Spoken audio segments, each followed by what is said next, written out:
to my channel. It's Sika, your online best friend. The kind who talks too much, overthinks a lot, and wants to have real conversations instead of pretending everything is fine in the world. So grab some chai, coffee, or water, whatever you want. Because today's conversation is not light, but it's very important. I would like to start this conversation by saying something that might sound uncomfortable at first. Just hear me fully before reacting, okay?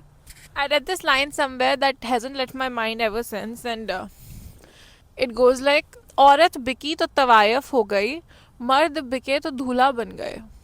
Now don't get defensive just yet. Just sit with it for a second. Because this line is not trying to insult anyone. I am not trying to insult anyone. It is just trying to expose something. This is not a man versus woman conversation. This is not me blaming parents. This is not me attacking the constitution of marriage. This is me trying to understand a system that we have normalized so deeply that we don't even hear how strange it sounds. Think of this video as we're sitting in a park and we're just talking. No shouting, no preaching, just talking honestly. Let's break down the quote slowly. Aurat Biki. The moment a woman is involved in any kind of exchange, we stop talking economics and we start talking character, be it beauty, be it marriage, youth, whatever.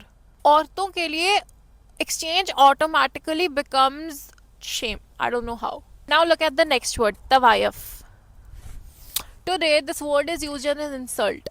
Someone without dignity, disposable. Although कोई dignity less नहीं होता, सबकी dignity होती है, बस सबके हालात होते हैं. और ये वर्ड नहीं डिसाइड करेगा, हम इंसान नहीं डिसाइड करेंगे कि कौन डिग्निटी वाला है और कौन डिग्निटी वाला नहीं. हिस्टोरिकली बात करें तो इस वर्ड का मतलब ये नहीं था. लैंग्वेजेस जैसे जैसे बदली, I don't know how, but respect disappear हो गई. Somehow when money and women come in a same sentence, morality focus बन जाती है. Now comes the second half. मर्द बिके. When a man is sold, nobody questions his character. हम practical चीज़ें पूछते हैं. सैलरी कितनी है, पैकेज क्या है, फ्यूचर सिक्योर है या नहीं. His value is measured economically and not morally, which is again यही औरतों के लिए भी होना चाहिए.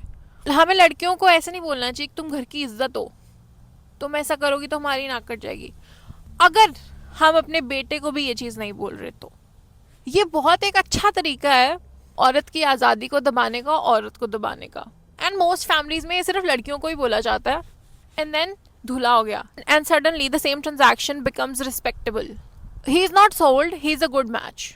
Same money, same exchange, but एक के लिए इट्स शर्म, इट्स शेम, एंड एक के लिए it's status. Here's something we don't talk about enough. Dowry didn't start because people were evil. Dowry started because systems were unequal. Historically, women didn't inherit any property. So, the marriage was the last moment a family could transfer any wealth to their daughter. That's it. Because after marriage, her labor, her life, her children automatically belonged to another family. Everything benefited another household. So, dowry became a form of inheritance. और एक बात समझना, marriage कभी romantic नहीं होती थी, economic होती थी. और औरतें कभी नेगोशिएटर नहीं बनी. तो it all make sense somewhere. And then this question arises कि if it's just economic, why does money always move from the bride side to the grooms. Simple सी बात है, बिकॉज पेट्रियार्की ने डिसाइड किया किसकी लाइफ की value ज्यादा है after marriage. Main stay, main inherit, main carry lineage, women leave, women adjust. So society decided we are not just marrying a man, we are buying into his future. And that future already belongs to him. Dowry didn't disappear, it's just rebranded. Gifts, wedding expenses, help, security, whatever. Same expectations, just better branding, that's it. That has changed. पहले के ज़माने में land gold हुआ करता था. आज के time पे डिग्रीज, वीजाज, गाड़ियाँ, सैलरीज. ये dowry adapted to capitalism better than any other tradition. और most parents don't give dowry happily, they give it fearfully. डर इस बात का कि their daughter will not be treated in a good way, their daughter will be taunted, उसके पास कोई power नहीं होगी अपने ससुराल में. डाउरी आज के टाइम पे एक सर्वाइवल स्ट्रैटेजी बन चुकी है, not because it works, but because parents को ये नहीं पता कि अगर डाउरी नहीं वर्क करेगी तो what will. So when you see all of this, dowry surviving not because people are cruel but because love has been mixed with fear, it starts to make sense that why society reacts in a different manner to men and women in these transactions. And the quote I quoted in the start of the video, at first it sounds shocking, harsh almost like an insult. But when you think about it in the context of what we have just talked about, it starts looking like a mirror. Dheere dheere. It shows exactly how the system treats women versus men. Women, no matter how educated, talented, independent they are often seen as transactions. And men in the same context gain validation, respect, and status. Same transaction, same marriage, same exchange, but for one is it's honor and for one it's shame. तुमने कभी सुना है वो, अरे ये लड़की वालों की शादी है, लड़की वाले हैं इनको तो डर के रहना चाहिए, लड़की वाले हैं इनको तो झुक के रहना चाहिए. भाई क्या सोसाइटी है हमारी, हंसी आती है मुझे. और जो ये लोग सब बोलते हैं ना, ये हमें दूर नहीं जाना इनको देखने के लिए, ये हमारे घरों में ही है, आस पास. कभी नोटिस करना, आई एम श्योर तुमने किया होगा. And suddenly you realize this is not just a catchy line. This is not just a philosophy or an old saying. This is a real social effect of a system that we have normalized. It also kind of explains that why parents feel like they need to, save every penny, collect gold. Because उनको लगता है कहीं ना कहीं उनकी बेटी की dignity, बेटी की respect depends on that. And बेटे की बात करें, sons value is already assumed, already respected. So तो ये कोट रैंडम नहीं है. This is a emotional punch life of everything that we have discussed. The fear, the conditioning, the patriarchy, the economics, all rolled into one short painful sentence. एक और बात, even from a point of view of a girl child, a daughter, how can a father send his daughter to a family who needs money to accept her? इसको सोचना, ये बहुत simple सी बात है बट बहुत बहुत हिट करती है, बहुत बहुत पेनफुल है ये बात. Instead of spending all that money on that lavish wedding, spend that money to make her independent, to make her stand on her feet, that she stands out in the world. इतना क्या rigid हो as के बारे में, उसी की उम्र है ना, उसी की जिंदगी है. Let me tell you something very personal. For years now, I've seen my mom do this very quietly. Every month, 10,000, 5,000, 20,000, whatever. She puts it aside not for herself, for gold. Gold jewelry. She's slowly collecting it. Gift बोलती हैं मेरी शादी के लिए, मेरी बहन की शादी के लिए. मेरी अभी शादी नहीं हुई, मुझे पता भी नहीं मुझे शादी करनी है या नहीं. I'm not even of age. There's no date, there's no groom, just preparation. You know how crazy that sounds? I believe if she had a son, she wouldn't be doing all of this. And a few days ago, I heard my father say, like, in 5-6 years, I need at least 50 to 60 lakh in my bank account. What? Retirement के लिए नहीं, emergencies के लिए नहीं, मेरी शादी के लिए. And it suddenly hit me. That man is stressed because of me, because he has a daughter. Just because he has a daughter. I'm not angry at my parents, पहली बात. I'm not blaming my parents. They're just doing whatever they were taught. जो मेरे I guess नानू ने अपनी बेटी की शादी में किया और जो मेरे डैड ने उनकी बहनों की शादी में किया होगा. That's what they're doing. And I respect it. But बात सिर्फ इतनी सी है, मैं किसी की financial anxiety नहीं बन सकती. So I want to say this very, very clearly.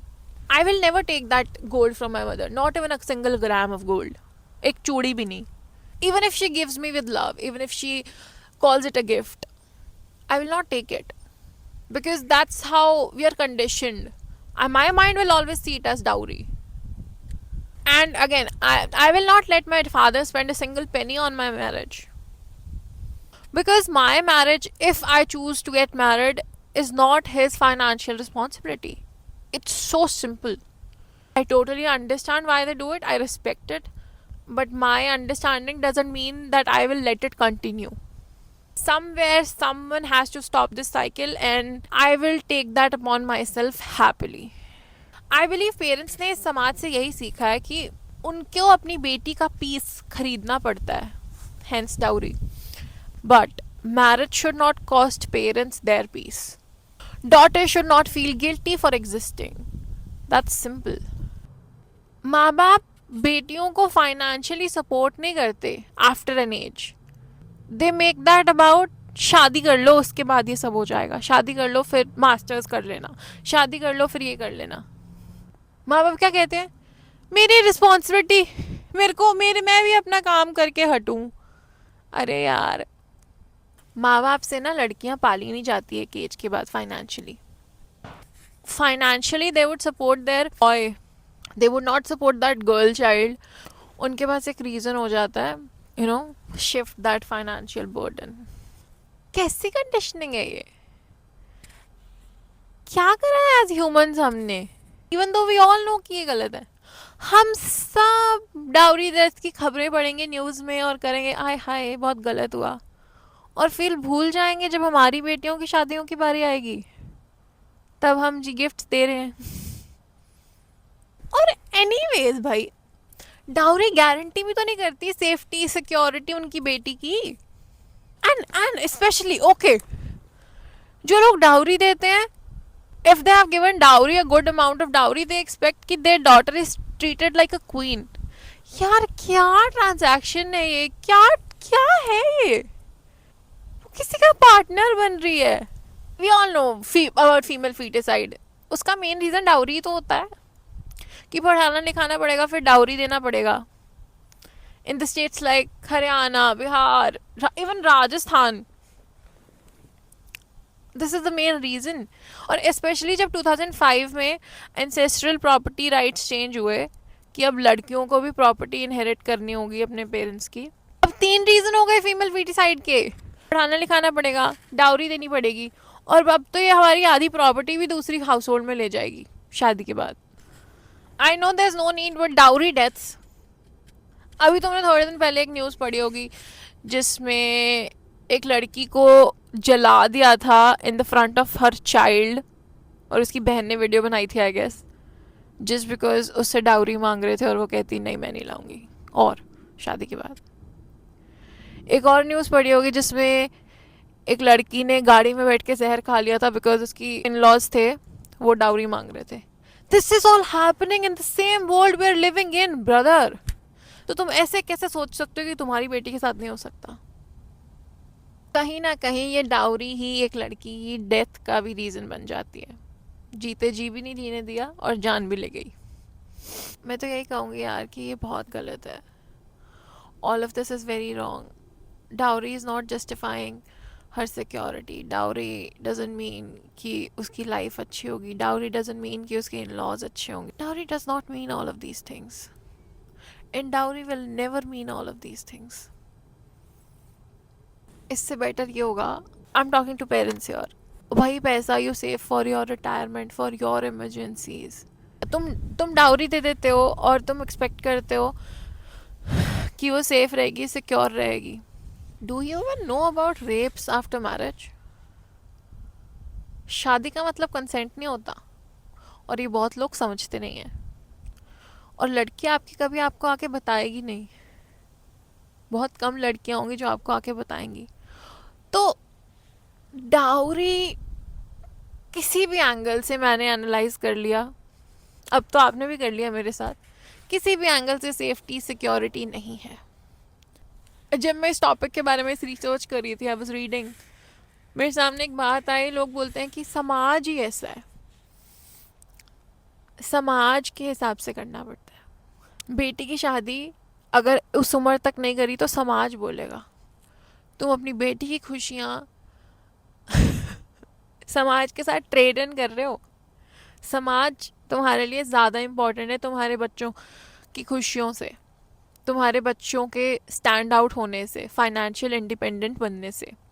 एक और बात, कभी डाउरी के बारे में समझना हो ना, तो डाउरी, दहेज, उन लोगों से पूछना जिन लोगों की बेटियां चली गई हैं इस दुनिया से, जिन लोगों की बेटियों को जला दिया गया है दहेज के चक्कर में.